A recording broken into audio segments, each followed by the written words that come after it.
My name is Lauren Hayes, and at 7:15 a.m. on a quiet Nashville morning, one email tore my life apart. My 1-year-old daughter Avery was babbling happily in her high chair, smearing oatmeal on her tray, completely oblivious that her father had just obliterated our family with a single message. The subject line was brutally simple: moving on. I opened the attachment and froze. There was Ethan, my husband of 5 years, arms wrapped around a young blonde woman named Kayla who couldn't have been older than 23. They stood grinning in front of our lake house, the vacation home we bought last year near Percy Priest Lake. The same place where we'd spent countless weekends barbecuing, planning our future, watching Avery take her first wobbly steps on the dock. The house is mine now, the email read. I've already moved in with Kayla. My lawyer will send the divorce papers. Don't fight it, the deed is in my name. My hand shook, coffee nearly spilled across the counter. But it wasn't fear shaking me. It was rage, pure, white-hot, and building fast. Ethan actually thought he could fire off one gutless email, steal the property I had paid for entirely with my business profits, and walk away unscathed. He had no idea what he had just started. I looked at Avery, still giggling, innocent. Then my gaze drifted to our wedding photo on the kitchen wall, Ethan and me, smiling like the world was ours. 5 years of marriage reduced to this, a smug photo with a girl half my age and a property grab.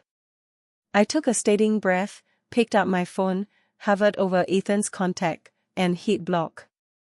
Then I opened a reply and typed 2 short sentences. Are you sure about that? Better check the paperwork carefully. I hit send, blocked his email, and turned back to Avery with the calmest smile I could manage. Ethan had always underestimated me. He saw me as the supportive wife who cheered his corporate ladder climbs while quietly building my own company on the side. He probably expected tears, pleading, breakdown. He forgot the one thing that defined me: I didn't grow a 7-figure online boutique by being naive about protecting what I owned. In hindsight, the red flags were everywhere. I ignored them because I was juggling a scaling business and a newborn. Ethan had started taking frequent work trips to the lake house over the last 3 months, claiming he needed quiet to focus on a major merger. I believed him. 6 years ago when we met, I already ran a successful e-commerce brand. Ethan treated it like a cute hobby, bragging to friends about how he helped me scale it. Truth, I tripled its revenue after marriage through my own strategy, sleepless nights, and sharp decisions. The lake house was my idea, a family escape just outside Nashville. I paid every cent from business profits. Ethan insisted his name go on the deed, for tax purposes. I agreed, only after my lawyer drafted Ironclad documents proving the true ownership stayed with me and my company. Last week he'd grown distant, glued to his phone in the study. When I asked about the merger, he snapped, "You wouldn't understand corporate finance." Ironic, considering I had quietly managed, and grown, his personal investment portfolio for 3 years. I lifted Avery from her chair, held her close, breathed in her sweet baby scent. She had Ethan's eyes but my fire. Watching her determined little hands grab everything, my resolve locked in. This wasn't just about me anymore. It was about her future. Carrying her on my hip, I walked to my home office and opened my laptop. First email, to my lawyer Megan, attaching every lake house purchase record. Next, I logged into the security camera system I'd secretly installed at the property, another detail Ethan never knew about. The feeds captured months of evidence, every visit, every overnight, every betrayal. Kayla might feel victorious lounging in her new house, but she was storing in crystal-clear footage that would dominate my divorce case. My phone buzzed. Text from Sophie, my assistant. "Lauren, you need to see this." Linked was Kayla's Instagram. Months of photos with Ethan, some inside our bedroom, her wearing my silk pajamas, using my vanity. Latest post, her flashing my grandmother's diamond ring, the heirloom promised to Avery on her 18th birthday. Nausea rolled through me. This wasn't new. It stretched back before Avery was born. One photo from 8 months ago, Kayla holding the lake house key, caption, "Home sweet home with my love to Heart's new chapter." While I walked the floors with a colicky newborn, Ethan played house with a college girl. The dates lined up perfectly with his every late night and weekend check-in. All lies. Still holding Avery, I opened my banking app. The joint account, her college fund, was empty. Nearly $100,000 transferred yesterday to an unknown account. The anger turned cold and precise. I called the bank, then Megan. Within the hour I learned Ethan had been quietly moving money for months, preparing his exit. He even tried my business accounts, failed, thanks to lockdown protections. This was war. And I was armed. Sophie's next message arrived while I was still on with the bank, more screenshots from Kayla's private Facebook. She had been bragging to friends about landing a rich older guy and how they planned to take his boring wife for everything she had. Messages mocked me, too busy with my little online shop to notice anything. They had no idea that little shop had made me a multi-millionaire.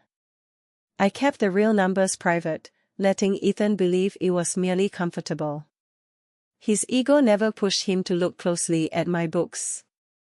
I watched Avery nap in her playpen and whispered, "Don't worry, baby girl. Mommy's about to teach Daddy what underestimating a woman in business really costs." The next few hours passed in a blur of calls and documents. Megan arrived at my house just before noon. We sat in the office reviewing everything while Sophie watched Avery upstairs. "He's not as smart as he thinks," Megan said, scanning the lake house files. "The deed may have his name, but we have bulletproof proof your business funds bought it, transfer records, contracts, even emails where he admits it was your money." I nodded and pulled up the camera feeds. "There's more. Watch this." The footage showed Ethan and Kayla coming and going for months. But what caught Megan's eye was footage from 2 days ago, Ethan carrying boxes out, including several original art pieces I bought with company profits for tax write-offs. "That's attempted theft of business assets," Megan said, taking notes. "The art was purchased through your company. We have the receipts." My phone rang, unknown number. I put it on speaker. "You think you're so clever, don't you?" Ethan's voice was sharp, furious. "Check your business email, Lauren. My lawyers have been busy too." I opened my inbox. His firm had filed an emergency petition claiming my company was built using his expertise and connections. They demanded a full audit and temporary control of my accounts during the divorce. "You really tried to take my company." I kept my voice level despite my pounding heart. "The one I started before I even met you." He laughed coldly. "Who do you think gave you those corporate contacts? Who introduced you to the right people? Face it, Lauren, you'd be nothing without me." Kayla understands that. She knows how to be grateful. I muted the call. Megan was already typing furiously. She held up a finger. "Wait." I unmuted. "Think carefully about what you're doing, Ethan." "Oh, I have. My lawyers will be in touch about Avery too." "You're too busy with your precious business to be a proper mother." Kayla was great with kids, she used to be a nanny. The threat against Avery turned my blood to ice. Before I could answer, Megan slid her laptop over. On screen, an email Ethan sent a friend 3 years ago. "She won't listen to my business advice at all. Says she doesn't need my help. And she's right, her company's worth more than my salary now. It's embarrassing. I smiled into the phone. Ethan, I just sent something to your lawyer. You might want to check with him before making more threats about my company. What are you talking about? Let's just say your email archives aren't as private as you thought. Call off your lawyers, or the next email goes to your boss. I wonder how he'd feel about all those contacts you claim you gave me. The line went silent, then clicked date. Megan kept digging through Ethan's old emails while Sophie burst in, face pale. Lauren, you need to see this now. She handed me her tablet. It was a draft press release from Ethan's company, announcing his promotion to Chief Financial Officer, effective next month. Everything snapped into focus. The timing of the affair, the money moves, the aggressive legal play, it wasn't just about leaving me. He was cleaning house before his big promotion, securing assets, minimizing divorce losses. There's more, Sophie said, swiping. Kayla isn't random. She's Victor's niece, the CEO. I felt punched. Ethan hadn't fallen for a younger woman. He'd orchestrated a relationship with the CEO's niece to lock in his promotion. The lake house, the stolen money, the threats about Avery, it was all part of his plan to start fresh as CFO with a well-connected young wife. Megan looked up. Lauren, I found something else. The merger Ethan's been working on. It involves one of your biggest competitors. If he becomes CFO, he'll get insider access that could cripple your business. My hands curled into fists. Ethan wasn't just hurting me personally. He was positioning himself to destroy everything I built. I thought about all the nights Ethan spent in his office, working on merger documents. Had he been snooping through my business files instead? Check my home network logs, I told Sophie. Look for any attempts to access my servers from his laptop. While Sophie worked, Megan made another discovery. Look at these emails between Ethan and Kayla from 6 months ago. They were planning this before Avery could even walk. Kayla wrote, "Once you're CFO, we can use the insider info to push Lauren's company out. Uncle Victor says he'll help." I felt sick. They plotted against me while I rocked our newborn. But their arrogance left a trail, evidence that could sink not just Ethan's promotion, but Victor's reputation too. Found it, Sophie said. Multiple attempts to access your servers from Ethan's laptop.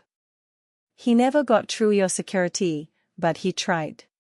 That's corporate espionage. I stood and walked to the window, watching Avery play with her stuffed elephant in the playpen. Ethan thought he was so clever, using Kayla to secure his future. He forgot the golden rule of business: never underestimate your opponent. Megan, I said, turning back, draft an email to their board of directors. Include evidence of Ethan's attempted espionage, Victor's involvement in targeting a competitor with insider info, and the security footage of Ethan stealing company-owned art from the lake house. What about Kayla? Sophie asked. I smiled grimly. I think the board will be very interested in how their CEO used a family member to orchestrate corporate espionage. We were finalizing the email when my phone buzzed, an alert from the lake house security system. Ethan was back. And he wasn't alone. Live feed showed Kayla and Victor, the CEO himself, carrying boxes into the house. More of my belongings, no doubt. Wait, I told Megan. Let's watch first. The audio was clear, another feature Ethan never knew about. They were in the living room, champagne glasses raised. To the future CFO, Victor toasted.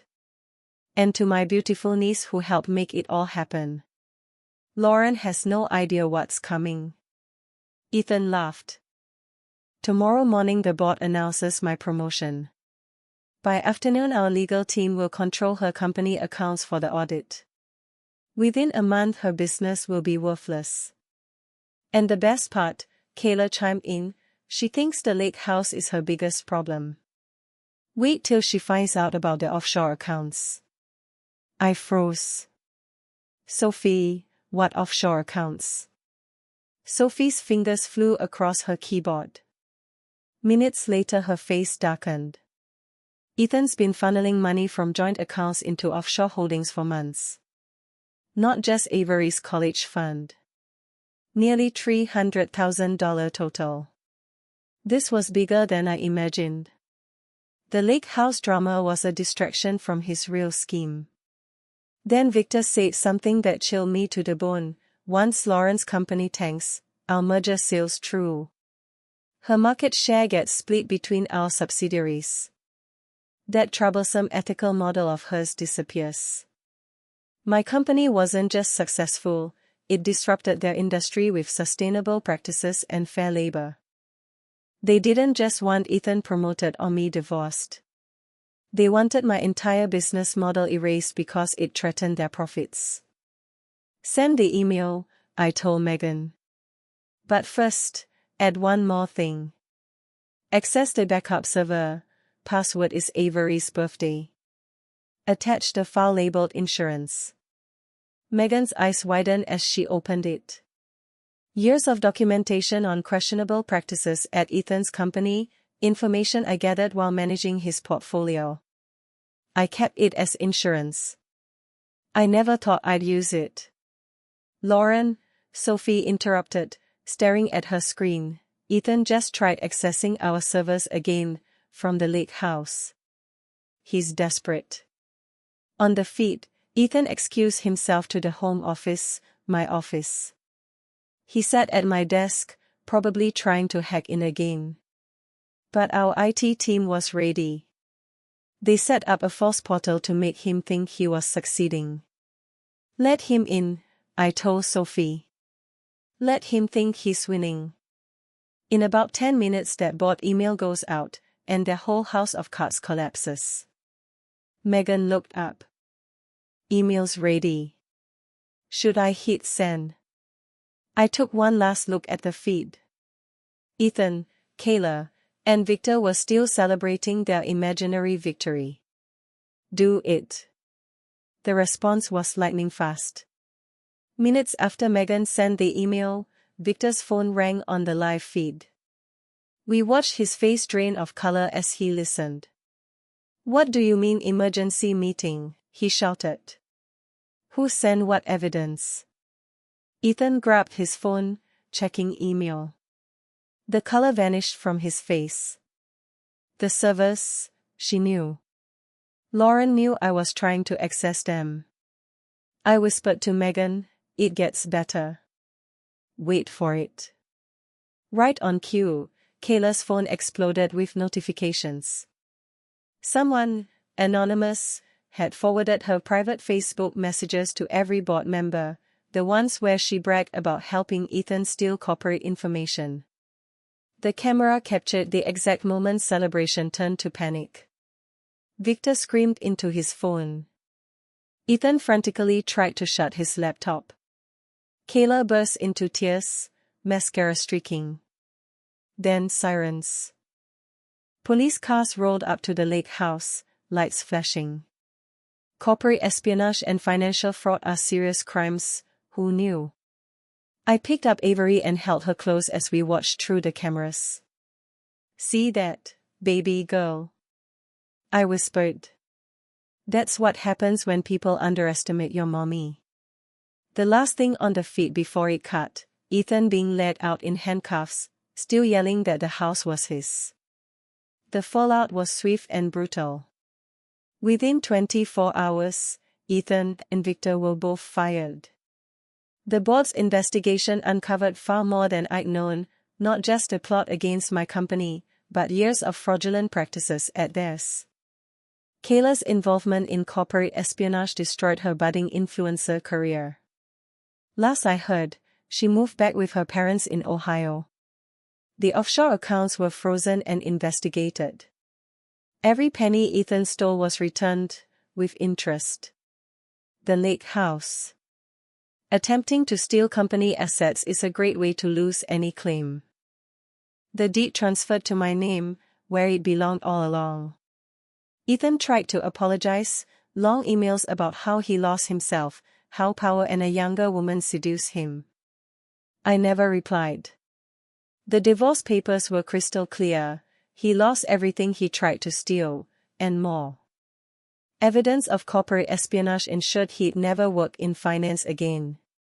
As for me, the scandal only strengthened my company. Our ethical model, sustainable sourcing, fair wages, attracted even more investors. We expanded into markets Ethan's old company once dominated. Customers who lost faith in traditional corporations flocked to us. Avery and I now spend weekends at the Lake House, making new memories. Sometimes, sitting on the deck watching her play, I think about Ethan's smug email with that photo. He thought he was announcing victory. He was actually documenting the start of his downfall. I kept that email, by the way. It's framed in my office, a reminder to never underestimate a woman who's built something worth protecting. Months earlier, the signs had been subtle but consistent. Ethan's phone always face down. Sudden interest in late-night merger calls. Trips to the Lake House that stretched from Friday to Monday. I told myself it was stress from work. I was wrong. One night, 6 months before the email, I found him in the study at 2 a.m., laptop glowing. He quickly closed the screen when I walked in. Just reviewing docs, he said. I didn't push. I should have. Around the same time, Kayla started appearing in his stories, first as a colleague's niece helping with research, then as someone fun to grab coffee with. I met her once at a company barbecue. She was polite, overly sweet, called me Mrs. Brooks. I felt a flicker of unease but dismissed it. I was tired, breastfeeding, running a company. Paranoia wasn't on the agenda. Meanwhile, my business hit new highs. We launched a sustainable clothing line that sold out in days. Investors called daily. Ethan congratulated me publicly but privately grew quieter.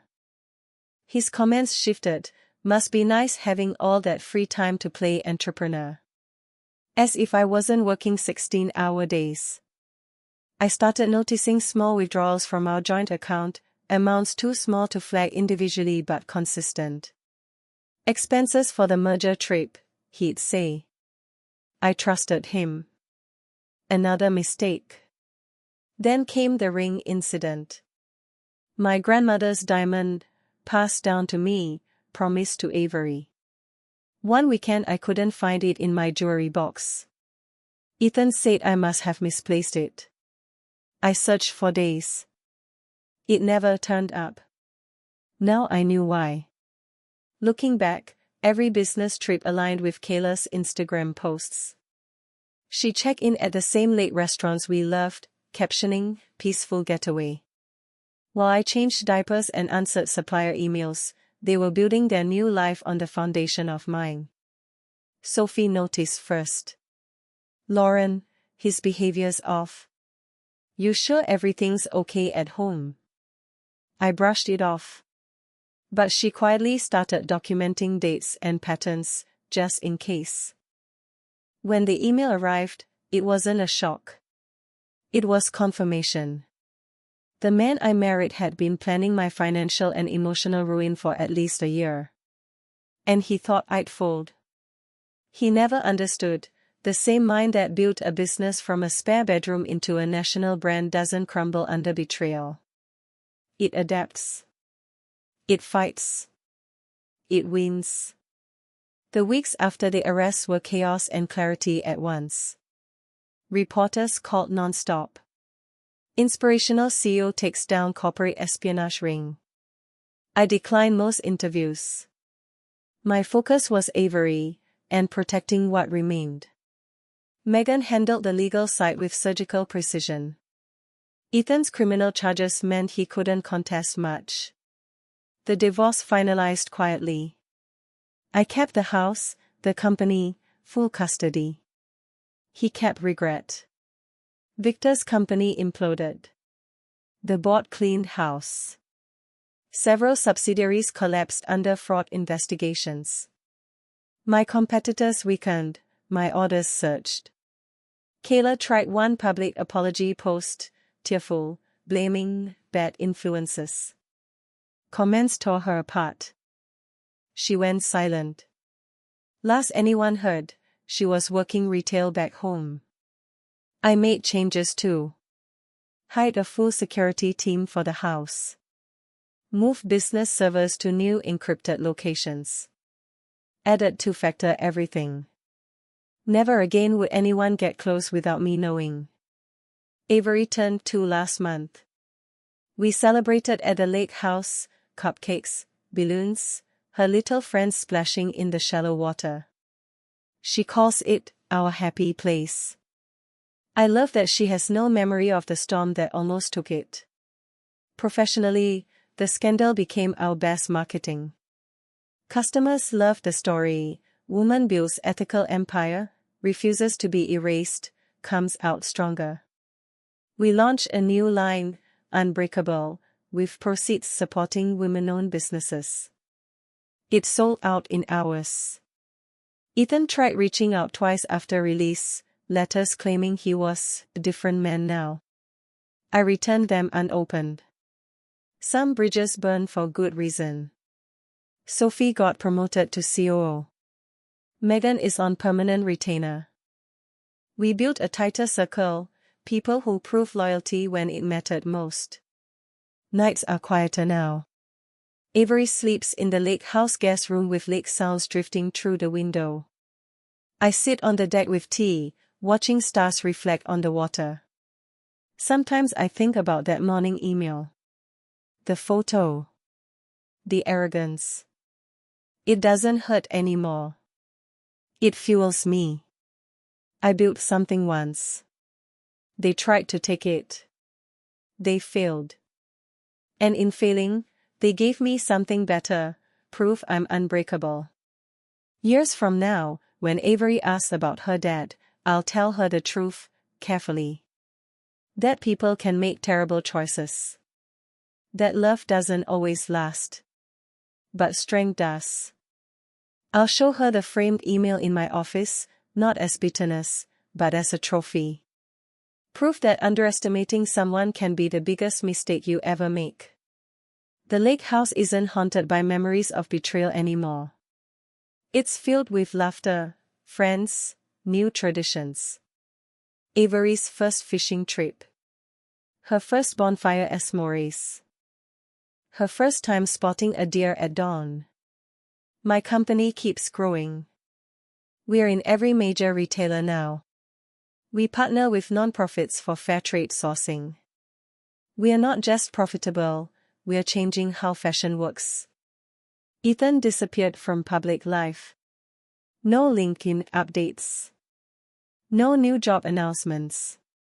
The finance world is small, word travels. He's radioactive now. Kayla faded too. Occasional sightings in small-town Ohio. No more influencer dreams. Victor's empire shrank. He retired early, quietly.